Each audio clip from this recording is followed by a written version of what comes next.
Okay, so, this is going to be tedious because I'm feeling really dysphoric about my voice right now. And I sound gross because I'm tired. Anyways, as you've probably seen by the title, this video will talk about the continuation of the fan show Mary Mary Cutie, created and produced by the YouTuber, Miss Mary, until some quite shady stuff happened. The manner of the events is a really sensitive topic for me, therefore, I won't be talking about it. However, I'll link some videos explaining what happened in the description. So yeah, I'm writing a continuation of MMC. Why? You may ask. It's because the show had a really bad reputation, and I wanted it to end on a high note, so I will be going through the reasons why MMC wasn't the best before I get into my plans for the continuation of the show, which I've dubbed, Mary Mary Future.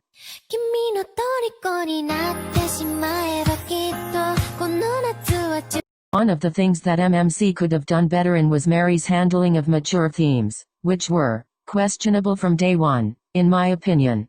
Especially from a viewer's point of view. Often, as said by Maddie the Beast in a video made a while ago, the mature themes and traumatic events often had little to no build-up, and just seemed to be used for shock value, especially throughout Season 3.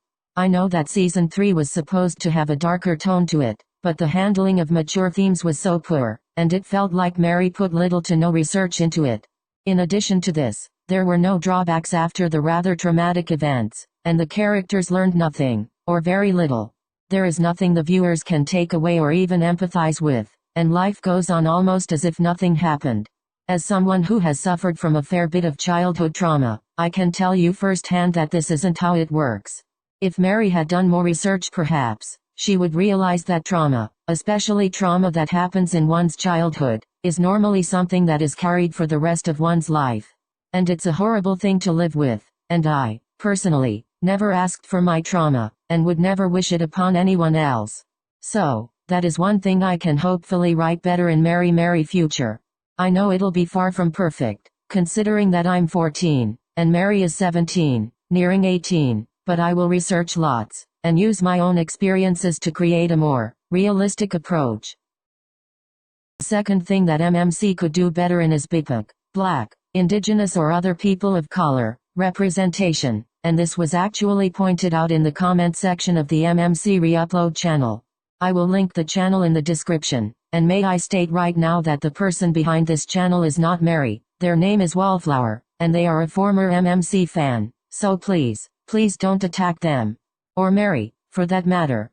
Unfortunately, I cannot copy and paste comments on this device, but it was basically along the lines of this: the whole Nico as a POC thing is quite offensive. Mary should actually make her characters part of a marginalized group, and give the group in question more representation, instead of just going off and making her own.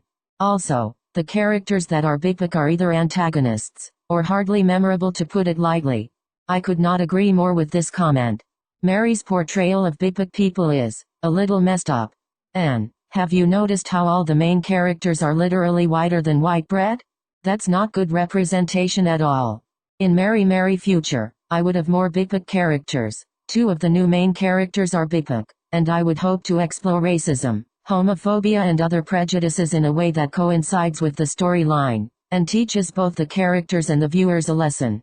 I have Asian, more specifically Japanese, family, and because of a mixture of things, including, it's my granddad who was Japanese, I'm pale as frick and most of my physical traits are that of my dad's family. I never experienced racism at school, or elsewhere, except for the odd time where I got made fun of for speaking Japanese to my cousin, you know, the whole ling ling thing, and would do research and take real-life experiences from others for an accurate portrayal. I would also factor in homophobia, and other issues, such as prejudice against certain religions, and environmental issues. Obviously, writing the storyline for a show is a difficult task anyway, but with the absolute state Mary left MMC in, it's made life more difficult for me. There are so many character flaws and plot holes that I have to work around, so much research to do, and when it comes to it, so much art to do. What I'm trying to say is, I won't be able to spit out episodes as quickly as Mary did.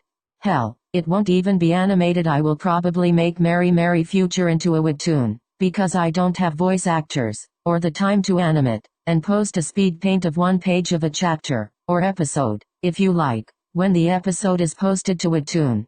In addition to MMC Future taking a long enough time already, I have intense school hours, 8 am until 5 pm, and a lot, I mean a lot, of homework.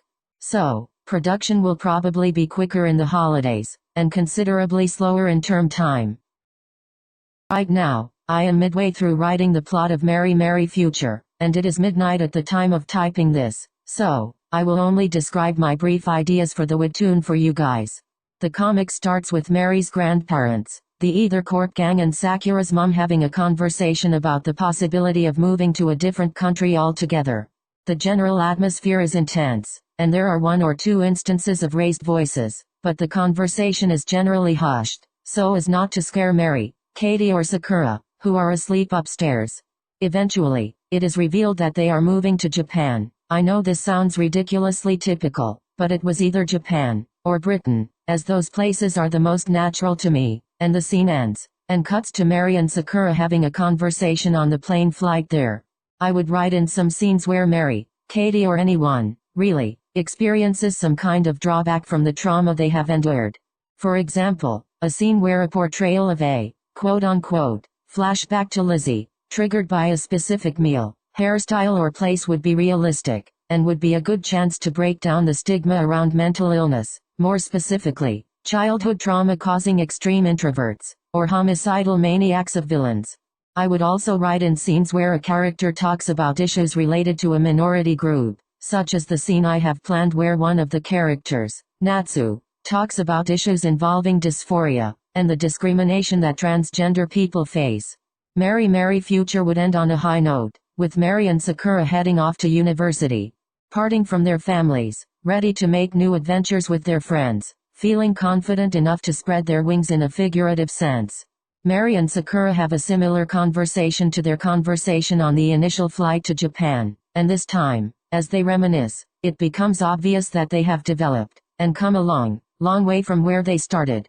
Not perfect, not completely happy, but getting there, slowly but surely.